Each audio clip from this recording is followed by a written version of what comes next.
दोस्तों, आज की कहानी है। बहू, तुम तो इकलौती बेटी हो और तेरे माँ बाप ने तेरे पैसे ही खा लिए। दोस्तों, कहानी शुरू करने से पहले अगर आपने चैनल को सब्सक्राइब नहीं किया हो तो कर लीजिए ताकि आपके पास पहुंच सके हर नया वीडियो।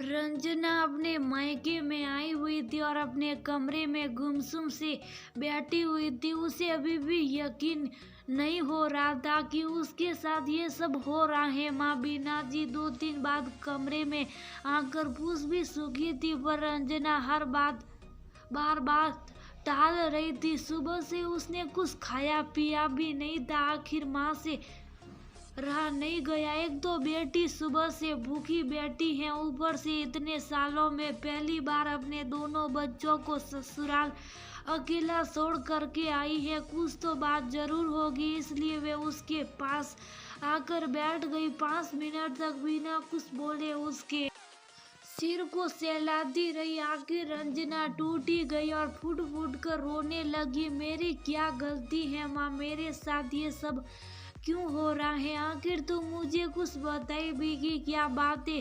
गिरीश ने कुछ कहा क्या? यहाँ तेरे ससुराल में कोई बात हुई है? बात को मन में रखेगी तो परेशानी होगी, इसलिए दिल को खोल दे बेटा। आखिर कुछ देर तक रो लेने के बाद रंजना ने बोलना शुरू किया। माँ, गिरीश और मेरे ससुराल वालों ने मुझे घर से निकाल दिया। क्या? लेकिन क्यों माँ? दरअसल वो हाँ, मुझे बता दो सही, क्या बात है? याद है माँ, पापा ने मेरी शादी से पहले मेरे नाम से कुछ इन्वेस्टमेंट किए थे। हाँ, मुझे याद है। तब तू छोटी थी, उस समय हमारी स्थिति इतनी ठीक नहीं थी, तो तुम्हारी पढ़ाई और शादी के लिए तुम्हारे पापा ने कुछ बॉन्ड्स और म्यूचुअल फंड खरीदे थे। पर तेरी शादी और पढ़ाई के समय हमारी स्थिति ठीक थी, इसलिए उसकी जरूरत भी नहीं पड़ी। इसलिए इनके मैच्योर होने पर हमने दोबारा तेरे ही नाम से बॉन्ड्स खरीद लिए, तो इसमें कौन सी बड़ी बात हो गई? याद है अभी 4 महीने पहले आपने मुझे बुलाया था, क्योंकि ये बॉन्ड्स मैच्योर हो गए थे। आपको मेरे सिग्नेचर की जरूरत थी जिससे आप लोग पैसा निकलवा सको। हाँ बेटा, याद है तुम आई थी, उसके बाद ही तो तुम्हारे पापा ने वो पैसे निकलवा कर अकाउंट में डलवाए थे। यहाँ तक कि तुझे भी कहा था कि तुझे भी कुछ चाहिए तो ले जा, पर तूने मना कर दिया। और अभी 1 महीने पहले तुम्हारे पापा की जो बाईपास सर्जरी हुई थी वह उन्हीं पैसों से तो हुई है। सही कहा माँ, लेकिन मेरे ससुराल वालों का कहना है कि उन पैसों पर मेरा अधिकार था। आप लोगों ने वो पैसे अपने पर खर्च कर दिए। अब तो गिरीश भी उनकी बातों में आ चुके हैं। क्या बकवास कर रहे हैं वो लोग? आखिर तेरे नाम से सेविंग तो हम ही कर रहे थे ना। मैंने बहुत समझाया माँ, लेकिन वह लोग मानने को तैयार ही नहीं है। कहते हैं कि वह तेरा पैसा था और तेरे माँ बाप ने अपने ऊपर खर्च कर दिया। जब मैं यहाँ सिग्नेचर करने आई थी तब भी उन लोगों ने कहा था, पर मैंने उन्हें जवाब दे दिया था कि पैसा तो मेरे पापा ही जमा करा रहे थे ना। उस समय तो उन्होंने कुछ नहीं कहा, पर जब से पापा के बाईपास सर्जरी हुई है तब से तो सबके ही बोल बदल गए हैं। यहाँ तक कि गिरीश जी भी अपने माँ बाप की हाँ में हाँ मिलाता है। कहता है कि अगर माँ बाप अपने बच्चे के नाम से सेविंग करते हैं तो उस पर हक बच्चे का ही होता है, माँ बाप का नहीं। अपनी माँ को शुभ देकर रंजना ने बोलना निरंतर जारी रखा। पहले तो सिर्फ कभी कभी टोकते ही थे माँ, अब तो हर रोज का हो गया है। यहाँ तक कि अब तो मुझसे ये तक कहा जा रहा है कि तुम वो पैसे लेकर ही घर आओगी, अन्यथा घर में घुसने की जरूरत भी नहीं। इसलिए उन लोगों ने मुझे घर से निकाल दिया। यहाँ तक कि मेरे दोनों बच्चों को भी अपने पास ही रख लिया। तुम इतना कुछ बर्दाश्त कर रही हो और तुमने हमें बताया भी नहीं। माँ, आप दोनों अकेले रहते हो, मुझे लगा कि क्यों आपको परेशान करूं। मैंने अपने सत्र पर पूरी कोशिश करके देख ली, पर वह लोग हैं कि कहते हैं कि बेटी बराबर की हिस्सेदार होती है। तुम तो इकलौती बेटी हो और वह लोग तुम्हारे पैसे ही खा गए हैं, पता है। इसलिए उन लोगों ने मुझे पापा की बाईपास सर्जरी के समय यहाँ रुकने नहीं दिया था। पता नहीं क्या फितूर सवार हो गया है उन लोगों पर। बेटा, इस फितूर का नाम लालच से जब किसी पर सवार होता है तो अच्छे अच्छों के घर तोड़ देता है। तुम फिक्र न करो, हम देखते हैं कि हम क्या कर सकते हैं। पर अब क्या होगा माँ, मुझे तो कुछ भी समझ नहीं आ रहा। पापा की 1 महीने पहले ही सर्जरी हुई है, उनसे क्या कहेंगे। सब देखती हूँ क्या कर सकते हैं।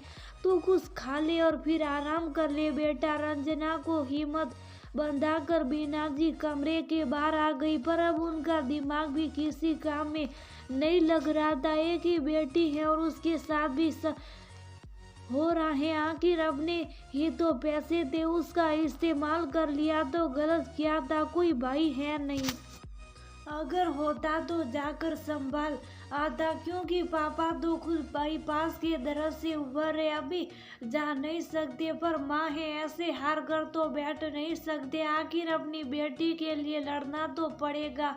मतलब जो करना है उन्हीं को करना है। कुछ सोचकर बीना जी अपने कमरे में गई, अपना बैग उठाया और रंजना को थोड़ी देर में आ रही हूँ, तुम पापा का ध्यान रखना कहकर घर के बाहर निकल गई।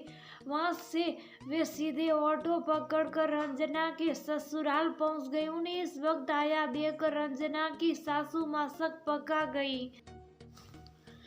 अरे आप ही समय समधन जी। हाँ, मुझे आना पड़ा, मुझे आप लोगों से जरूरी बात करनी है। आप बैठिए, मैं जरा गिरीश को बुला लेती हूँ। जी जरूर। थोड़ी देर बाद ही गिरीश और रंजना के ससुर जी घर आ गए। आते ही दोनों बीना जी के पास आकर बैठ गए। घर के सभी बड़ों लोगों के साथ देखकर बीना जी ने कहना शुरू किया, अच्छा हुआ समधी जी आप भी आ गए। दरअसल मैं गिरीश बेटा को ये कुछ बिल्स देने आई थी, जितना भुगतान अभी बकाया है, ताकि वे जल्द से जल्द उनका भुगतान कर दे। बीना जी की बात सुनकर रंजना के सास ससुर सख्ती में आ गए। उसकी सास ने कड़क होते हुए कहा, मेरा बेटा क्यों ये बिल भरेगा जी, ये उसकी जिम्मेदारी है। हम भी तो उसके माता पिता ही हैं। माना कि आप उसके ससुर हैं तो उसके माता पिता जैसे ही है, पर इसका मतलब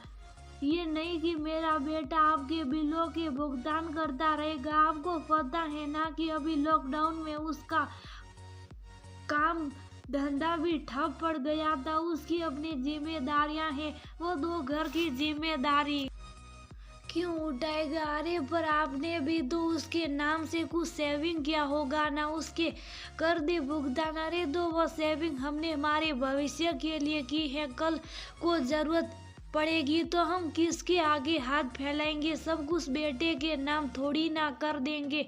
अभी तो इसका काम चलने ही लगा है। दोनों पति पत्नी मिल करके कैसे तो अपना घर का गुजारा करते हैं, आपको पता भी है। अरे पर बेटा तो आपका ही है ना, तो क्या हुआ, बेटा मेरा है, पर सेविंग तो हमने की है ना, तो उसे रखने का अधिकार भी हमारा ही है। रंजना की सासू माँ गुस्से में बोल तो गई, लेकिन जब ध्यान आया कि गिरीश वहीं बैठा है तो चुप हो गई।